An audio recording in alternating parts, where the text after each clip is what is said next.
નમસ્કાર વિદ્યાર્થી મિત્રો, વર્લ્ડ ઇન વર્ક્સ એકેડેમી પર આપ સૌનું સ્વાગત છે.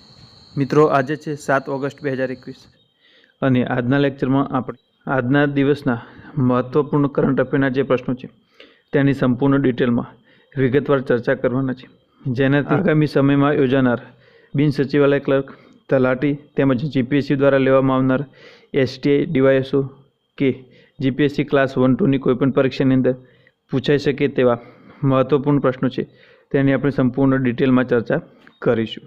તો મિત્રો, ખાસ કરીને લેક્ચરને અંત સુધી જોતા રહેજો. તેમજ મિત્રો, તમને લેક્ચર પસંદ આવે તો લેક્ચરને લાઇક કરો અને વધુમાં વધુ શેર કરો, જેનાથી મિત્રો વર્લ્ડ ઇન વર્ક્સ એકેડેમી દ્વારા તમને દિવસભરનું મહત્વપૂર્ણ કરંટ અફેર એ પણ માત્ર 15થી 20 મિનિટની અંદર મળે છે. તો ચોક્કસથી તમે આ લેક્ચરનો લાભ ઉઠાવો અને દિવસમાં એકવાર ચોક્કસથી આ લેક્ચર જોવાનું રાખો, તો તમને એક્ઝામની અંદર 100% ફાયદો થશે.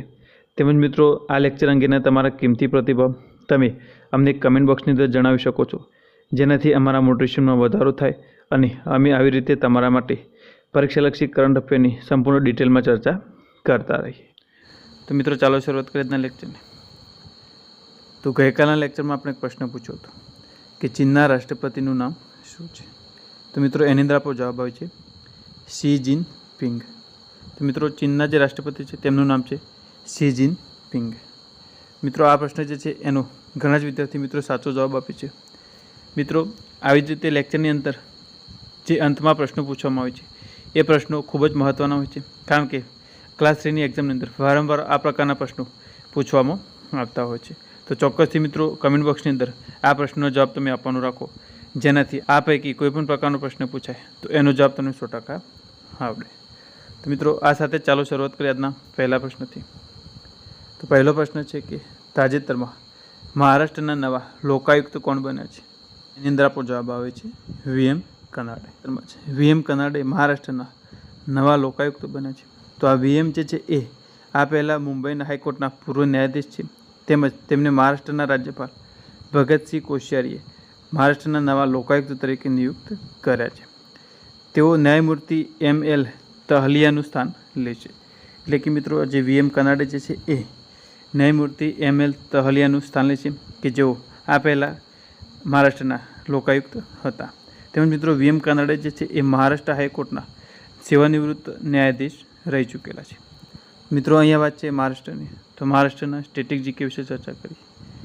તો મહારાષ્ટ્ર જે છે એની સ્થાપના 1 મે 1960 થઈ હતી, જેની રાજધાની મુંબઈ છે અને વર્તમાનમાં રાજ્યપાલ છે ભગતસિંહ કોશ્યારી. તેમજ મિત્રો, મુખ્યમંત્રી છે ઉદ્ધવ ઠાકરે. અને મહારાષ્ટ્ર જે છે એને અન્ય 6 રાજ્યની સરહદ પર છે, જેમાં એક છે મધ્યપ્રદેશ, બીજું છે ગુજરાત, ત્રીજું છત્તીસગઢ, ચોથું છે કર્ણાટક, પાંચમું તેલંગાણા અને છઠ્ઠું છે ગોવા. ત્યારબાદ જોઈએ મિત્રો મહારાષ્ટ્રના કેટલાક મહત્ત્વના રાષ્ટ્રીય ઉદ્યાન. તો જેમાં એક છે તાડોબા રાષ્ટ્રીય ઉદ્યાન, બીજું છે સંજય ગાંધી રાષ્ટ્રીય ઉદ્યાન, ત્રીજું છે ચંદોલી નેશનલ પાર્ક, ચોથું છે ગુગામલ નેશનલ પાર્ક અને પાંચમું છે નવેગાંવ નેશનલ પાર્ક. તો મિત્રો, આ હતા મહારાષ્ટ્રના કેટલાક મહત્ત્વના રાષ્ટ્રીય ઉદ્યાન કે જે તમારી આગામી પરીક્ષા માટે ઉપયોગી સાબિત થઈ શકશે. ત્યારબાદ જોઈએ મિત્રો આપણો આગળનો પ્રશ્ન. તો આગામી સમયમાં IBM દ્વારા સોફ્ટવેર લેબ કયા રાજ્યમાં સ્થાપિત કરવામાં આવશે? મિત્રો, એની અંદર આપણો જવાબ છે કેરળ. તો કેરળમાં IBM દ્વારા આવનાર સમયની અંદર એક સોફ્ટવેર લેબ શરૂ કરવામાં આવશે. તો વાત કરીએ એના વિશે, તો IBM સોફ્ટવેર લેબે હાઇબ્રિડ ક્લાઉડ અને આર્ટિફિશિયલ ઇન્ટેલિજન્સ ટેકનોલોજીને આગળ વધારવા માટે કેરળના કોચી ખાતે અત્યાધુનિક પ્રોડક્ટ એન્જિનિયરિંગ ડિઝાઇન અને ડેવલપમેન્ટ સેન્ટર સ્થાપિત કરશે. એટલે કે મિત્રો, આજે IBM છે એ સોફ્ટવેર લેબ, હાઇબ્રિડ ક્લાઉડ અને આર્ટિફિશિયલ ઇન્ટેલિજન્સ ટેકનોલોજીને આગળ વધારવાના ઉદ્દેશ્ય સાથે કેરળના કોચી ખાતે એક અત્યાધુનિક પ્રોડક્ટ એન્જિનિયરિંગ ડિઝાઇન અને ડેવલપમેન્ટ સેન્ટર સ્થાપિત કરશે. તો મિત્રો, અહીંયા વાત છે કેરળની. તો કેરળના સ્ટેટિક જીકે વિશે થોડીક ચર્ચા કરી લઈએ. તો કેરળની સ્થાપના 1 નવેમ્બર 1956 થઈ હતી, જેની રાજધાની તિરુવનંતપુરમ છે અને રાજ્યપાલ છે આરિફ મોહમ્મદ ખાન. તેમજ મિત્રો, વર્તમાનમાં કેરળના મુખ્યમંત્રી છે પિનરાઈ વિજયન અને કેરળ તે છે એને કર્ણાટક તેમજ તામિલનાડુની સીમાઓ સ્પર્શે છે. ત્યારબાદ જોઈએ મિત્રો કેરળના કેટલાક મહત્ત્વના રાષ્ટ્રીય ઉદ્યાન. તો જેમાં એક છે ઇડુકી વન્યજીવ અભયારણ્ય, બીજું છે ઇરવિકુલમ વન્યજીવ અભયારણ્ય, ત્રીજું છે કદલુંડી વન્યજીવ અભયારણ્ય, ચોથું છે ચોલાનુર મોર અભયારણ્ય અને પાંચમું છે ચિન્નાર વન્યજીવ અભયારણ્ય.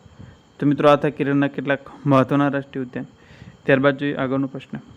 તાજેતરમાં ત્રિચી કાર્બાઇન નામનું એક ઉચ્ચ તકનીકવાળું અને ઓછી ધ્વનિવાળું હથિયાર કોણે નિર્મિત કર્યું છે? તો મિત્રો એની અંદર આપણો જવાબ આવે છે આર્ડનન્સ ફેક્ટરી. તો તાજેતરમાં તામિલનાડુની આર્ડનન્સ ફેક્ટરી દ્વારા એક ત્રિચી નામનું એક કાર્બાઇન વિકસિત કરવામાં આવી છે અને જે ખૂબ જ ઓછી ધ્વનિવાળું હથિયાર છે. તો વાત કરીએ એના વિશે, તો તામિલનાડુની ઓર્ડિનન્સ ફેક્ટરી તિરુચિરાપલ્લી જે છે એના દ્વારા ત્રિચી નામનું એક અત્યાધુનિક તેમજ ઓછી ધ્વનિવાળું એક કાર્બાઇનનું નિર્માણ કરવામાં આવ્યું છે અને આ કાર્બાઇનનું બીજું નામ ટ્રાઇકા પણ છે. એટલે મિત્રો આ જે તામિલનાડુની ઓર્ડિનન્સ ફેક્ટરી છે તિરુચિરાપલ્લી, તેના દ્વારા ત્રિચી નામનું એક અત્યાધુનિક કાર્બાઇનનું નિર્માણ કરવામાં આવ્યું છે અને આ કાર્બાઇનનું બીજું નામ ટ્રાઇકા પણ છે. તેમજ વાત કરીએ તો આ જે ત્રિચી છે એ એસોલ્ટ રાઇફલનું એક નાનું સંસ્કરણ છે. તો મિત્રો ત્યારબાદ જોઈએ આપણો નેક્સ્ટ પ્રશ્ન. તો તાજેતરમાં BROએ કયા સ્થળે દુનિયાની સૌથી ઊંચાઈ ઉપર રોડ બનાવ્યો છે?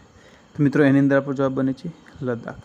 તો તાજેતરમાં BRO એટલે કે બોર્ડર રોડ ઓર્ગેનાઇઝેશન દ્વારા લદ્દાખમાં એક સૌથી દુનિયાના ઊંચા સ્થળ પર રોડનું નિર્માણ કરવામાં આવ્યું છે. તો વાત કરીએ તો આ રોડ જે છે એ પૂર્વી લદ્દાખના ઉમલિંગલા પાસ પર બનાવવામાં આવ્યો છે અને જેની લંબાઈ 52 કિલોમીટર છે.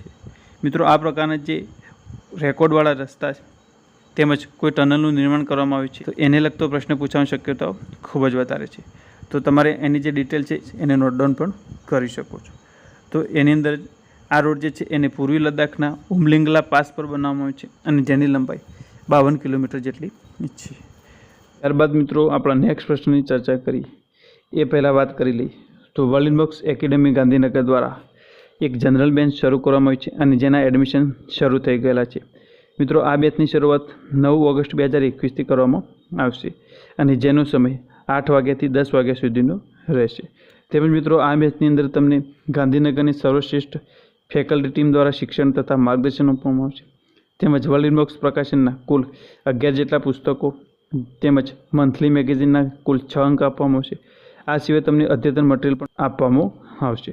તેમજ મિત્રો આ બેચની અંદર તમને ડેલી, વીકલી તેમજ મંથલી ટેસ્ટનું શ્રેષ્ઠ આયોજન કરવામાં આવ્યું છે. આ સિવાય દર મહિને કરંટ અફેર્સનો સેમિનાર પણ યોજવામાં આવશે. તેમજ નિઃશુલ્ક રીડિંગ લાઇબ્રેરીની પણ સુવિધા છે અને અદ્યતન સુવિધાસભર વર્ગખંડો છે. તેમજ મિત્રો બેચની અંદર તેજસ્વી વિદ્યાર્થીઓ છે તેમને વિશેષ પ્રોત્સાહન પણ આપવામાં આવશે. તેમજ મિત્રો આ બેચ વિશેની વધુ માહિતી માટે તમે આપણા હેલ્પલાઇન નંબર 7575061818 પર કોલ અથવા તો મેસેજ કરીને માહિતી મેળવી શકો છો. તો મિત્રો આ હતી માહિતી આપણા વર્લિન બક્સ દ્વારા શરૂ કરવામાં આવી રહેલ એક જનરલ બેન્ચ વિશેની. ત્યારબાદ જોઈએ નેક્સ્ટ પ્રશ્ન. તો તાજેતરમાં રવિકુમાર દહિયાએ ટોક્યો ઓલિમ્પિકમાં કયો મેડલ જીત્યો છે? તો મિત્રો એની અંદર આપણો જવાબ આવે છે રજત પદક. તો તાજેતરમાં રવિકુમાર દહિયા જે છે તેમને ટોક્યો ઓલિમ્પિકમાં રજત પદક પ્રાપ્ત કર્યો છે. વાત કરીએ એમના વિશે તો રવિકુમાર જે છે એમને ટોક્યો ઓલિમ્પિક 2020માં પુરુષોની 57 કિલોગ્રામ કેટેગરીમાં ફ્રી સ્ટાઇલ કુસ્તી જે છે એમાં રજત પદક જીત્યો છે. તેમજ આ ટોક્યો ઓલિમ્પિકમાં ભારતનું 5મું પદક છે. એટલે કે મિત્રો આજે રવિકુમાર દહિયાએ પદક જીત્યો છે રજત પદક, એ ભારતનું ટોક્યો ઓલિમ્પિકમાં 5મા નંબરનું પદક છે. તેમજ વાત કરીએ મિત્રો ફ્રી સ્ટાઇલ કુસ્તી વિશેની તો રવિકુમાર પહેલાં ભારતના પહેલવાનમાં કેડી જાદવ તેમજ સુશીલ કુમાર, યોગેશ્વર દત્ત અને સાક્ષી મલિક બાદ ઓલિમ્પિકમાં પદક જીતનારા ભારતીય પહેલવાન રવિકુમાર દહિયા બન્યા છે. ત્યારબાદ જોઈએ મિત્રો આપણો નેક્સ્ટ પ્રશ્ન.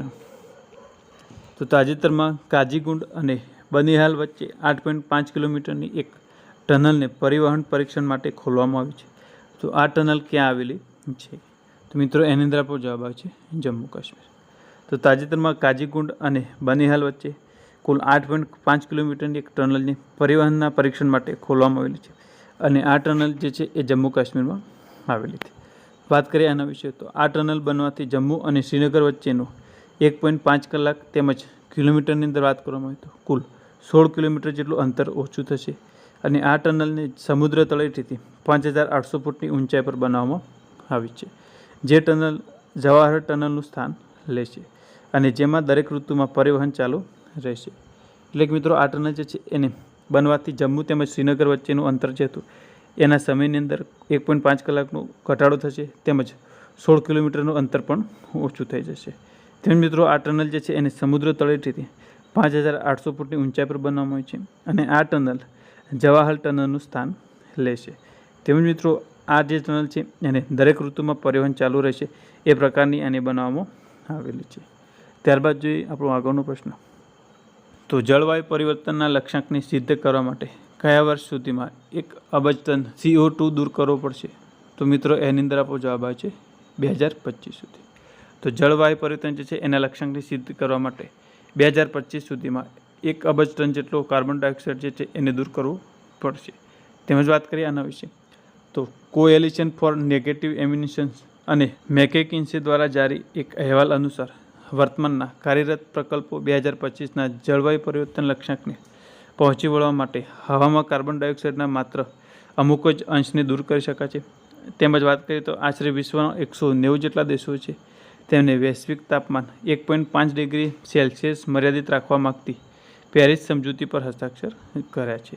એટલે મિત્રો કોએલિશન ફોર નેગેટિવ એમિશન્સ અને મેકેકિન્સે દ્વારા જારી એક અહેવાલ અનુસાર વર્તમાનમાં કાર્યરત પ્રકલ્પો 2025ના જળવાયુ પરિવર્તન લક્ષ્યાંકને પહોંચી વળવા માટે હવામાં કાર્બન ડાયોક્સાઇડના માત્ર અમુક જ અંશને દૂર કરી શકશે.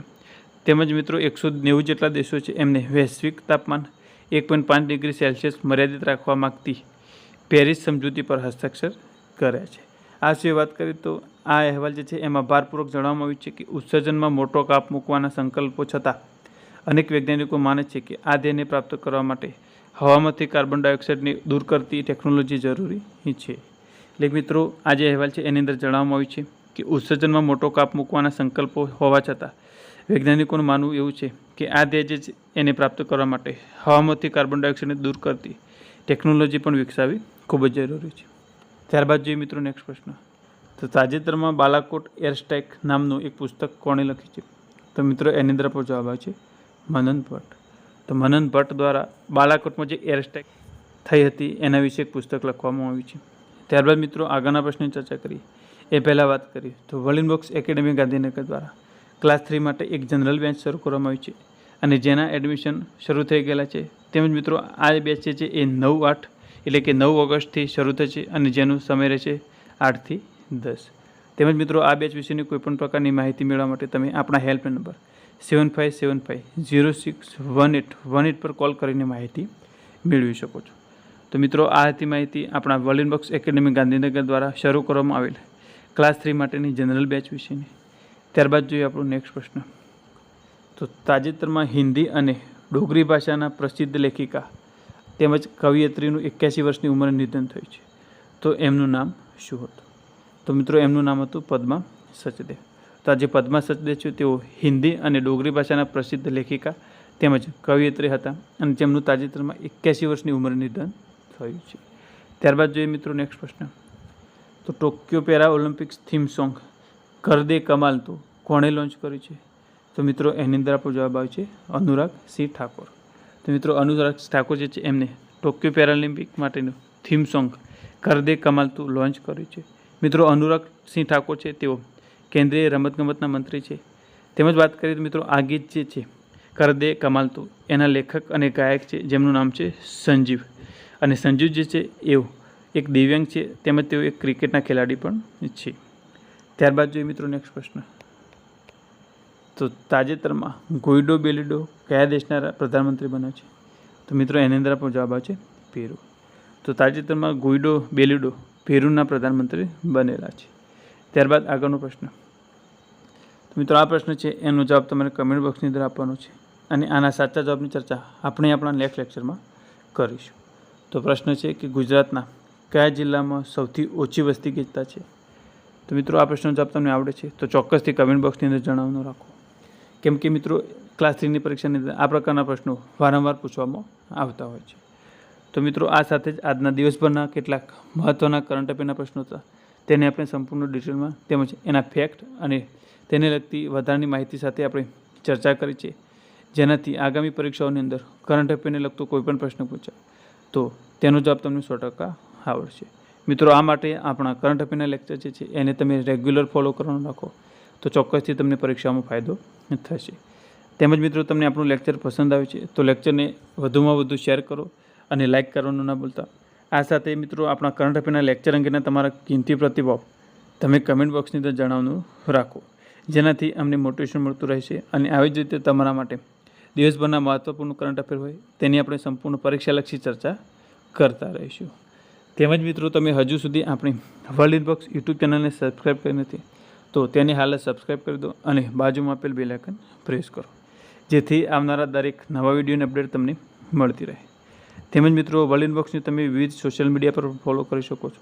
આ સિવાય વર્લ્ડ ઇનબોક્સ દ્વારા ચલાવવામાં આવતા વિવિધ સ્પર્ધાત્મક પરીક્ષાના કોર્સને પરચેસ કરવા તેમજ કોર્સને લગતી કોઈપણ પ્રકારની માહિતી માટે તમે આપણા હેલ્પ નંબર 8238238787 પર કોલ અથવા તો મેસેજ કરીને માહિતી મેળવી શકો છો. તો મિત્રો આ સાથે જ આપણા લેક્ચરને અંત સુધી જોવા માટે આપનો આભાર. ફરીથી મળીએ નેક્સ્ટ લેક્ચરમાં.